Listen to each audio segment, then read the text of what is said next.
Bismillah, assalamualaikum warahmatullahi wabarakatuh. Alhamdulillahi rabbil alamin, wabihi nasta'in, wa ala umuri dunya waddin. Wassalatu wassalamu ala ashrafil anbiya'i wal mursalin, wa ala alihi wa sahbihi ajmain, amma ba'du. Insyaallah pada kesempatan kali ini kita akan melanjutkan pelajaran kita, yaitu di bab beriman kepada para rasul dan nabi. Insyaallah pada kesempatan kali ini kita telah sampai pada beriman kepada Nabi Muhammad SAW. Yang punya bukunya bisa dibuka di halaman 80, mata pelajaran akidah.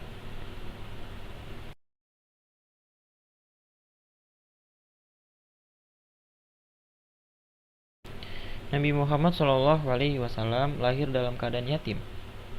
Ayahnya Abdullah bin Abdul Muthalib telah meninggal pada awal tahun 571 Masehi, ketika beliau berusia 6 bulan di dalam kandungan ibunda Aminah binti Wahab. Beliau lahir pada tahun gajah. Pada usia 40 tahun, beliau diangkat menjadi nabi dan rasul dan sebagai penutup semua nabi dan rasul. Beliau diberi mukjizat berupa kitab suci Al-Quran sebagai penghapus ajaran atau syarat nabi dan kitab-kitab sebelumnya. Beliau mendakwahkan akidah tauhid selama 13 tahun di Makkah. Kemudian beliau hijrah ke Madinah, menegakkan hukum syariah dan berjihad selama 10 tahun. Beliau SAW meninggalkan 2 wasiat yang utama sebagai jaminan keselamatan bagi umat beliau sampai hari kiamat. 2 wasiat itu adalah Kitabullah atau Al-Quran dan Sunnah Rasulullah SAW atau Al-Hadis. Sunnah adalah segala pelajaran hidup Nabi SAW dan segenap perilaku beliau serta kesepakatan beliau. Jadi Nabi Muhammad SAW lahir dalam keadaan yatim, karena saat umur beliau baru 6 bulan di dalam kandungan ibundanya Aminah binti Wahab, ayahnya meninggal. Dan beliau lahir pada tahun gajah, dan beliau diangkat sebagai nabi dan rasul pada tahun ke-40 setelah beliau lahir. Dan beliau mendapatkan mukjizat yang berupa kitab Al-Quran, yang mana kitab tersebut menghapus ajaran-ajaran dan kitab-kitab sebelumnya. Dan beliau berdakwah tauhid selama 13 tahun di Makkah dan kemudian hijrah untuk mendakwahkan hukum syariah dan berjihad selama 10 tahun di Madinah. Dan beliau meninggalkan 2 wasiat, yang dimana wasiat itu merupakan suatu jaminan keselamatan bagi umatnya sampai hari kiamat, yaitu wasiat yang pertama adalah Al-Quran dan yang kedua adalah hadis atau sunnah Rasulullah SAW.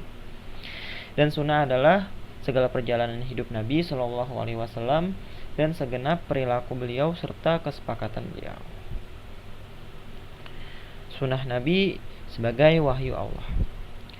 Sunnah Nabi merupakan wahyu Allah Subhanahu wa Ta'ala juga. Firman Allah Subhanahu wa Ta'ala, wa ma yantiqu anil hawa, dan tiadalah yang diucapkan itu menurut kemauan hawa nafsunya. In huwa illa wahyu yuha, ucapannya itu tiada lain hanyalah wahyu yang diwahyukan kepadanya. Surat An-Najm ayat 3 dan 4. Dan Nabi SAW juga bersabda, ala inni u'titul qur'ana wa mithlahu ma'ahu, sesungguhnya aku telah diberi Al-Quran dan sesuatu yang sepadan dengannya, yaitu sunnah. Hadis riwayat Abu Daud, At-Tirmizi dan Ibnu Majah.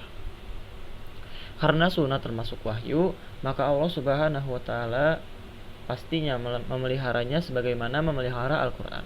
Allah Subhanahu wa Ta'ala berfirman, inna nahnu nazzalna zikra, sesungguhnya kamilah yang menurunkan Al-Quran, wa innahu lahafizun, dan sesungguhnya kami benar-benar memeliharanya. Al-Hijr ayat 9. Allah memelihara sunnah melalui yang pertama, para sahabat yang mendengar, menghafal, memahami, dan meriwayatkannya kepada generasi setelah mereka.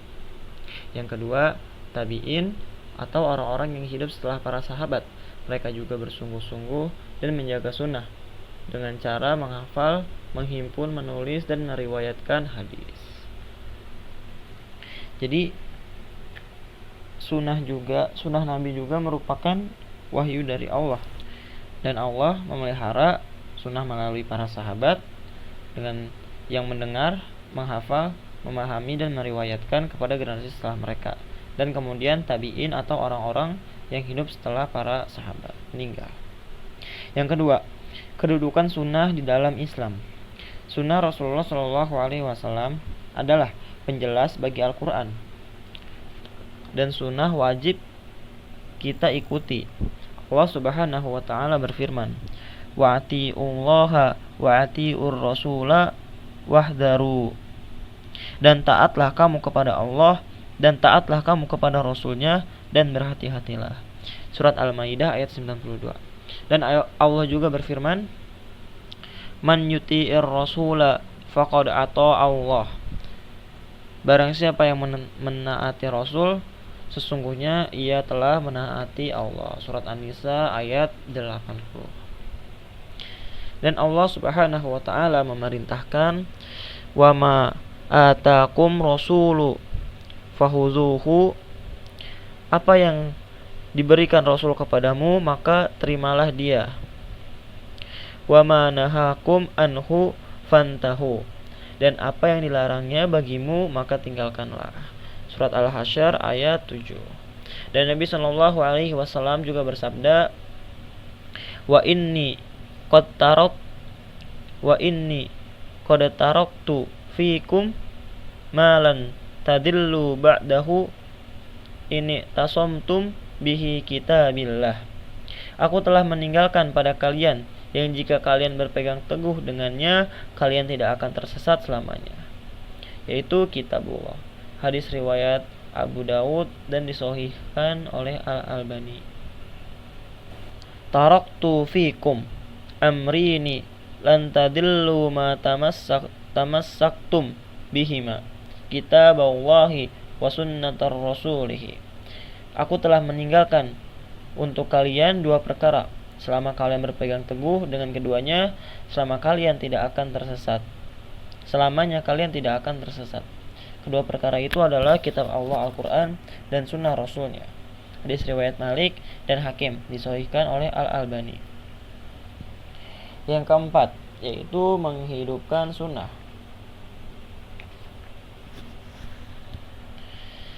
Setiap muslim wajib menaati Rasul SAW, sebab menaati beliau termasuk bagian dari kesempurnaan cinta seorang kepada Allah dan kepada Allah Subhanahu wa ta'ala.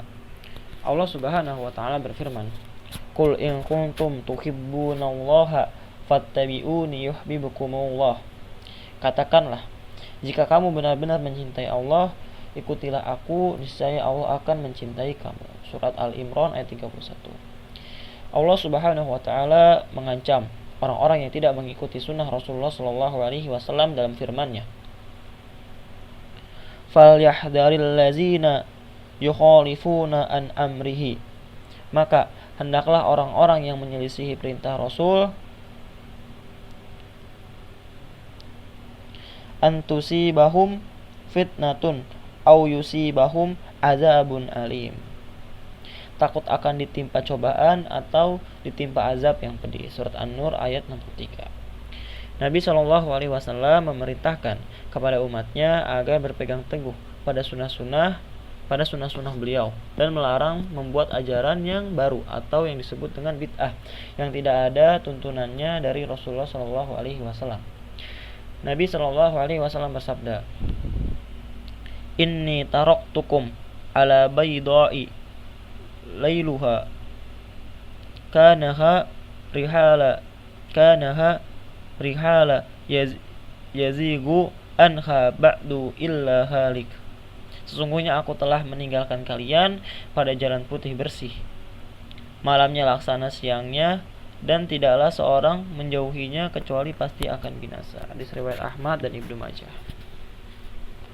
Jadi setiap muslim wajib menaati perintah Rasul dan juga perintah Allah, sebab menaati Rasul merupakan sebagian dari kesempurnaan cinta kepada Allah Subhanahu wa taala.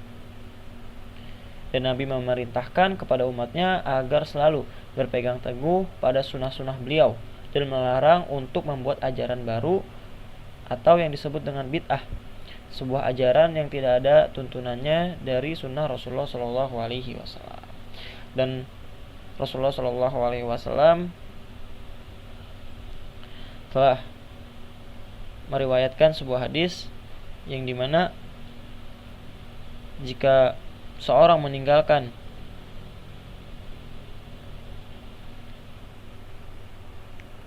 yang kelima, contoh-contoh sunnah yang harus ditegakkan. Sunnah Rasulullah Shallallahu Alaihi Wasallam yang sudah dapat kalian kerjakan, contohnya yang pertama yaitu menuntut ilmu, terutama ilmu agama.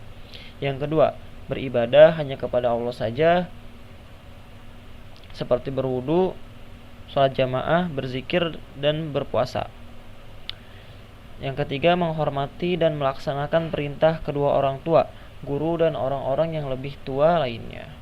Yang keempat, mematuhi semua ajaran dan hukum Islam. Yang kelima, tolong menolong dan bekerja sama dengan teman dalam kebaikan dan takwa. Yang keenam, berbuat baik kepada sesama makhluk. Yang ketujuh, saling mengingatkan dan saling menasehati. Yang kedelapan, tidak berbuat syirik atau menyekutukan Allah dengan makhluknya. Yang kesembilan, meninggalkan semua larangan dari Allah dan Rasulnya. Yang kesepuluh, meninggalkan larangan dari orang tua, guru, dan orang-orang tua lainnya. Yang kesebelas, menjauhi akhlak buruk maupun berbuat jelek kepada sesama makhluk, seperti kazib atau berbohong, bahil atau pelit, takabur atau sombong. Nah, kita telah mempelajari bab beriman kepada Nabi dan Rasul di pembahasan beriman kepada Nabi Muhammad. Mudah-mudahan kita bisa mengambil pelajaran dari Nabi kita tercinta ini, Nabi Muhammad SAW. Semoga kita dikumpulkan bersama beliau di surganya nanti. Mungkin itu saja yang bisa kami sampaikan. Kurang dan lebihnya kami mohon maaf. Kita tutup dengan doa kafaratul majlis. Subhanakallahumma wa bihamdika asyhadu an la ilaha illa anta astaghfiruka wa atubu ilaik. Assalamualaikum warahmatullahi wabarakatuh.